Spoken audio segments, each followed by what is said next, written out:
Es un reflejo básicamente que tenemos recursos, pero no tenemos gestión. Vamos a abordar de lleno esta inversión en salud que está frenada en 8 regiones de nuestro país, y por eso le damos la bienvenida a César Amaro, investigador principal de Evidenza Consultores. Muchas gracias por estar con nosotros. Buenas noches. Gracias por la oportunidad. ¿Cómo encontraron ustedes toda esta información que estamos en este momento corroborando? Y además, más que el cómo llegaron la información, ¿qué encuentran como causa para esta pésima inversión en salud que se está haciendo en regiones?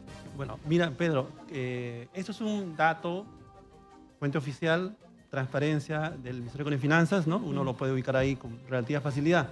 Y es uno de los factores que el país requiere para que accedamos a salud. Pero ojo que es uno de los factores.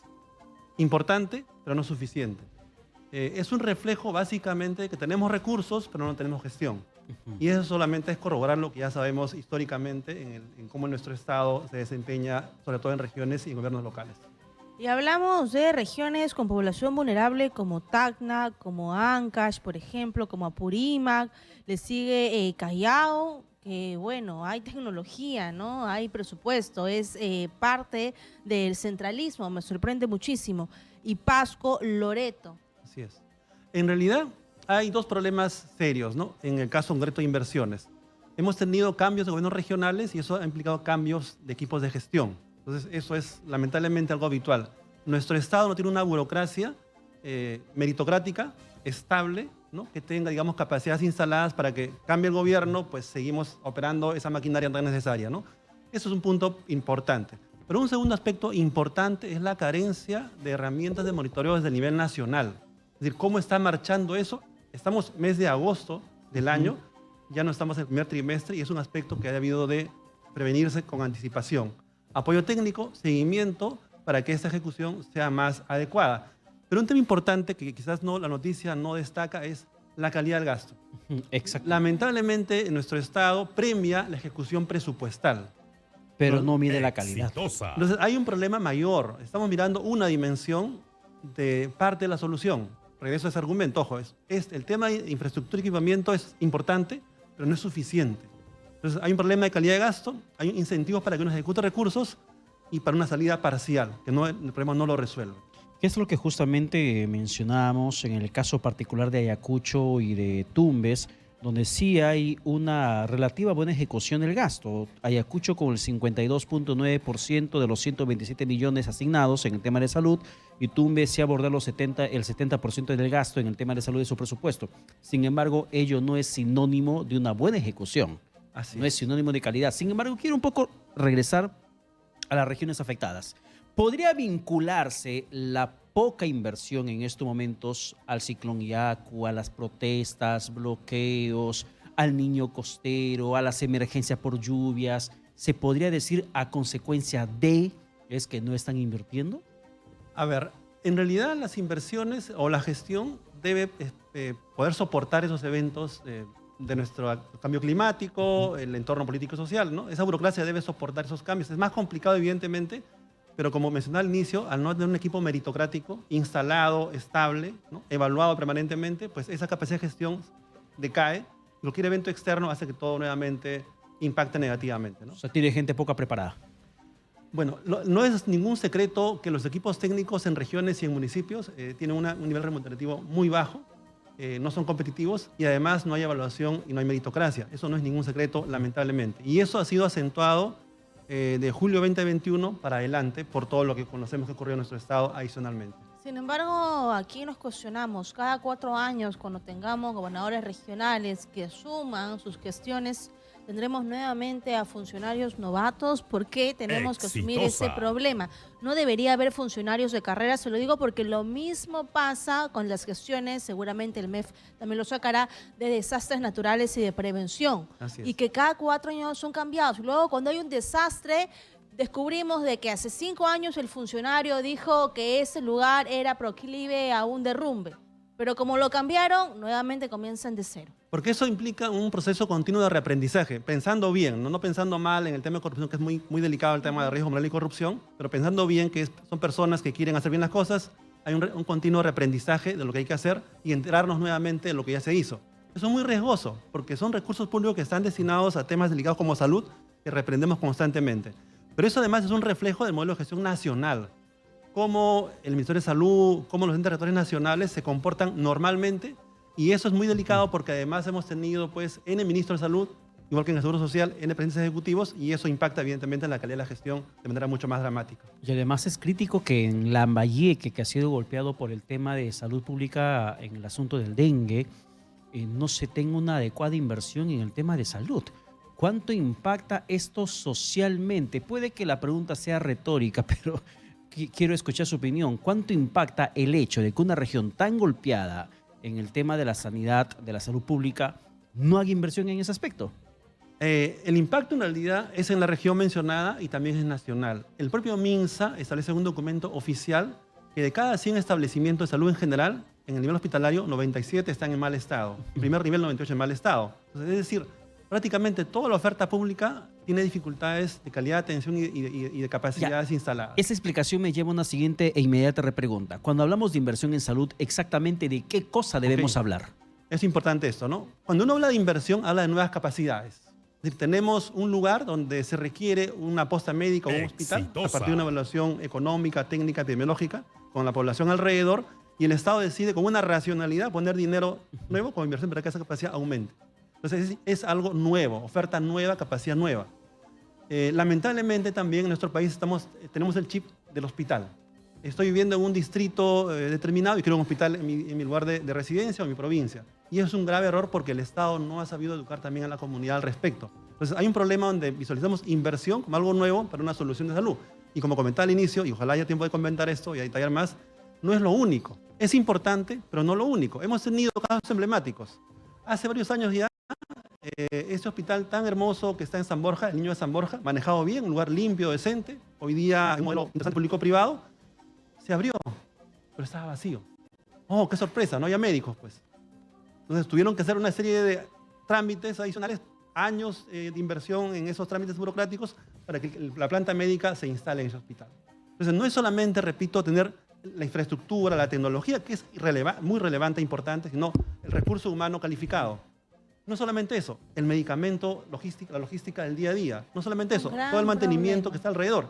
Si esa ecuación no está completa, inversión, recurso humano valiosísimo y calificado, recursos, insumos y medicamentos, mantenimiento y seguridad. Entonces, esa inversión no es rentable. Tenemos un elefante blanco no útil a la comunidad. Y sobre elefantes blancos, entiendo que el ministro de Salud, César Vázquez, ha inaugurado hace unos días un nuevo hospital o está en la construcción de un gran hospital en La Libertad. Y él ha prometido, según lo que dice Dina Boluarte en su mensaje, 6 hospitales hasta que acabe su gestión y además 307 centros de salud mental para el siguiente año, 2024. La pregunta es, ¿ese dinero se va a fiscalizar bien? ¿Será otro elefante blanco? Porque promesas como esa tenemos muchísimas. Como peruano deseo que esta promesa sea una realidad. Pero repito, el problema inicial no es únicamente inversión. En todo caso, mi opinión personal bajo mi cuenta y riesgo no es lo más importante y sustento por qué. Hoy día el Estado gasta mucho más que antes, que hace 7 u 8 años. Hemos prácticamente triplicado el presupuesto público. Sin embargo, esa capacidad instalada hoy en nuestro país, que aún es insuficiente, no está suficientemente supervisada, seguida. Pongo 2 casos concretos. La Contraloría ingresó el año 2022 y el año pasado y este año también a 2 hospitales emblemáticos. El Niño es de Breña y el Hospital Loaiza. Y encontró algo dramático, que las horas médicas no eran programadas de una manera apropiada. Solamente usábamos la 5ª parte de la capacidad de las horas médicas instaladas en los hospitales, aproximadamente. ¿Qué cosa quiere decir esto? Que tenemos planta valiosa, recursos médicos calificados y pagados que no están produciendo de la manera apropiada. Y eso es un tema muy sencillo de resolver, que se llama programación médica. Tenerlo en línea, transparente, para que el ciudadano sepa que está su doctor en ese lugar, sepa que está en ese horario y por tanto está atendiendo con la calidad de siempre a sus pacientes. Eso hoy día en el Estado y en el Perú no ocurre lamentablemente. Para que eso se pueda mejorar, necesitamos aplicar la ley del garrote, la sanción, la parte punitiva contra el funcionario de salud, contra el gerente regional de salud, contra la autoridad regional, porque no está cumpliendo con su parte. Necesitamos llegar a ese extremo. No es necesario, hay que mirar cómo lo hacen los mejores en el mundo, cómo lo hace nuestro vecino en el sur, que es Chile, o Colombia, hasta antes de lo que están haciendo ahora en este nuevo gobierno, y aprender esas prácticas. En Chile tienen un plan que el año 27 todo el Estado chileno está digitalizado. por obligación. Por obligación. Yo estuve en una conferencia hace pocos días, ¿no?, de Seguridad Social, y dice el jefe de Gobierno Digital de Chile: si usted no está este año en el gobierno nacional, o sea, a nivel nacional, en el modelo digital, va a ser sancionado.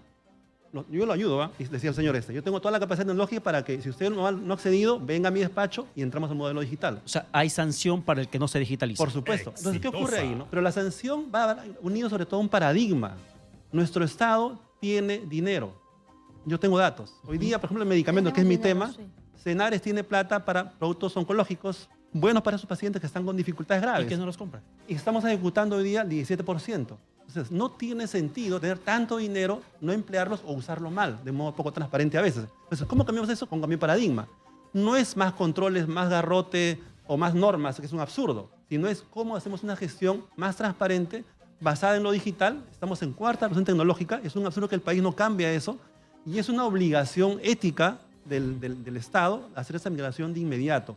Ojo, estamos entrando a una zona de riesgo como país. Yo no hablo de lo que ocurre hoy día, que es dramático. Estamos envejeciendo y hoy día la gran enfermedad es crónico-degenerativa, es decir, diabetes, hipertensión, cáncer y cosas relacionadas para toda la vida. Y el sistema no está preparado para eso. Hoy día está ocurriendo eso. Con el dengue que pasó hace algunos meses, se explotó el sistema de salud, personas haciendo cola en las calles. Así es. Y solo en algunas regiones. Y son temas que hemos manejado habitualmente mejor, Katiuska. O sea, el Estado sí ha tenido capacidad instalada para manejar eso antes, ¿no? Y eso lo dirán los médicos de esas épocas de una manera muy apropiada, con lo que tenían y mejor organizados. ¿Qué está pasando hoy día? Hay una pérdida de activo, del talento humano, de los sistemas de información. Y eso está ocurriendo, repito, por un tema de paradigma normativo, burocrático, de papeles, de formalidades, ¿no? Y evidentemente la corrupción. Hay dinastías en salud, por ejemplo, ¿no? Hay dinastías, hay grupitos de mafias regionales, locales y nacionales. En cada entidad que tiene poder hay grupúsculos que medran de eso. Pero ¿qué medran? La falta de transparencia, la falta de cultura digital. O sea, en realidad, si no hacemos esa migración, nos encontraremos cada 10 años, yo estaré ya jubilado y canoso, retirado, y haremos lo mismo. Es un absurdo. Porque en realidad el tema de la transformación digital en el país se viene hablando desde muchísimo tiempo. No es un tema que recién trae a colación usted en esta entrevista, sino que se conoce, por ejemplo, que incluso había una propuesta de digitalización, transformación digital que dio Martín Vizcarra en su último mensaje a la nación como presidente de la República. Habló de la transformación digital, entre otras cosas. Transformación digital que nunca ocurrió. Dentro de eso hay una nota optimista. El Estado tiene capacidades en la PCM en gobierno digital. Existen. Hay una espalda tecnológica instalada que hay que usar. Lo que falta ahí sí es la autoridad, si quiere el garrote, para que el Estado migre a ese modelo de manera obligatoria. ¿Qué sectores? Los que hemos comentado. Salud, educación, justicia. Es decir, aspectos donde el ciudadano siente que el Estado está con él. ¿Y de qué manera la transformación digital podría mejorar el nivel de inversión en salud en las regiones? Primero lo haría más transparente. Yo veo con alegría, en algunas experiencias estamos entrando a modelos de monitoreo virtual, por ejemplo, ¿no? La tecnología BIM, lo cual está muy bien. Vemos que por inversión está promoviendo APPs en salud, está muy bien. Pero esa cultura pequeña debe ser ampliada de manera obligatoria en todos los modelos. No es rentable socialmente que una región maneje mucho dinero porque se ha demostrado que lamentablemente hay corrupción, hay malos manejos, hay una demora brutal. El caso emblemático de Cusco, por ejemplo, tiene décadas con hospitales financiados no resueltos. Viene otro país para que haga la obra después de haber perdido 13 o 14 años de no hacer el hospital, de Lorena, por ejemplo. Entonces, pero tenemos otros modelos que sí funcionan. Repito, Niño San Borja funciona como un reloj. ¿Por qué? Porque hay una obra, una inversión buena, nueva, un privado que hace la labor de apoyo logístico en servicios de apoyo al diagnóstico y médicos buenos, que el médico peruano es muy bueno, pues dedicado a sus pacientes pequeños que los están cuidando.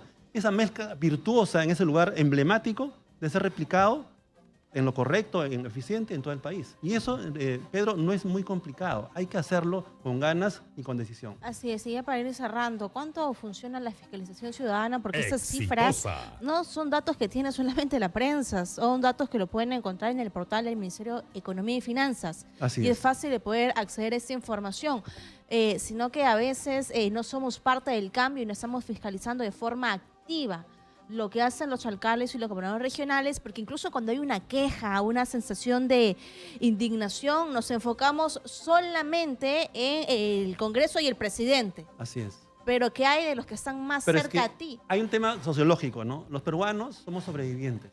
La informalidad es tan alta que vivo mi día a día, o sea, vendiendo mi negocio pequeño, mi golosina o lo que haga para sobrevivir en el día a día, pues descuido lo otro, el derecho. Entonces estoy focalizado en un tema peligroso, estoy sobreviviendo con mi individuo y mi familia. Entonces no estoy mirando a la sociedad. Se arregla esto, Catiusca, con transparencia, digitalización y publicaciones. Bielsa tiene un libro que hemos sacado hace pocos días, ¿no? Por el Bicentenario, tercera edición, tercer tomo, digamos, de esta colección, donde planteamos al Ejecutivo, al Parlamento y a los líderes en general y a la academia temas transversales para cambiar este estado de cosas.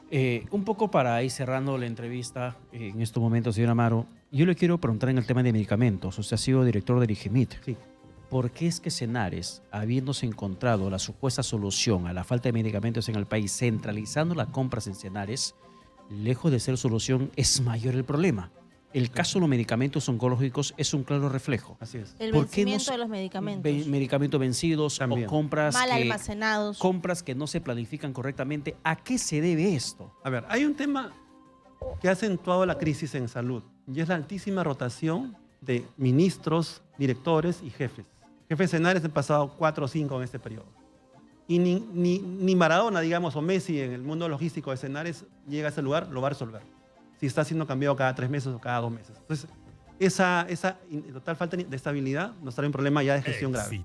Pero hay un tema adicional y es, repito nuevamente, la información.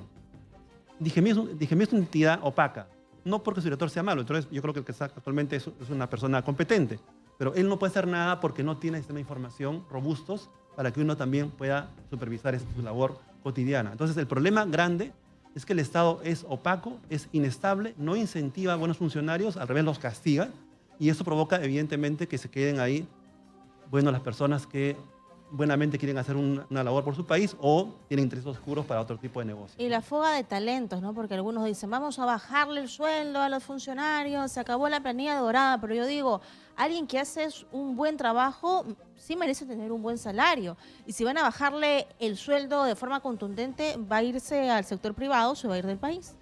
Yo tenía una dificultad solución? en DIGEMIT que les cuento en un minuto, ¿no?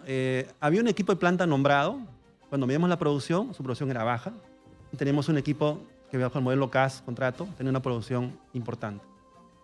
Yo no estoy demonizando A o B, solo digo que al margen de la condición laboral tenemos que evaluarnos y evaluarlos. Y por desempeño tener un reconocimiento. Estoy de acuerdo. Pero si tenemos un modelo donde premiamos esa estabilidad anacrónica, no productiva, no evaluada, ojo, que en todo caso el Estado está invirtiendo mal.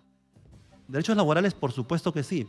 Eso hay que respetarlo, es lo más valioso. Pero lo más tiene importante, que ir de la mano con la productividad. Pero midiendo y evaluando el desempeño del funcionario, del burócrata, cuando corresponde. Y eso no lo hacemos en el país. Bien, una situación bastante complicada en el tema de salud pública, pero en el tema del cáncer quiero un poco salirnos un tantito del contexto de inversión pública, pero sin salir de la falta de medicamentos.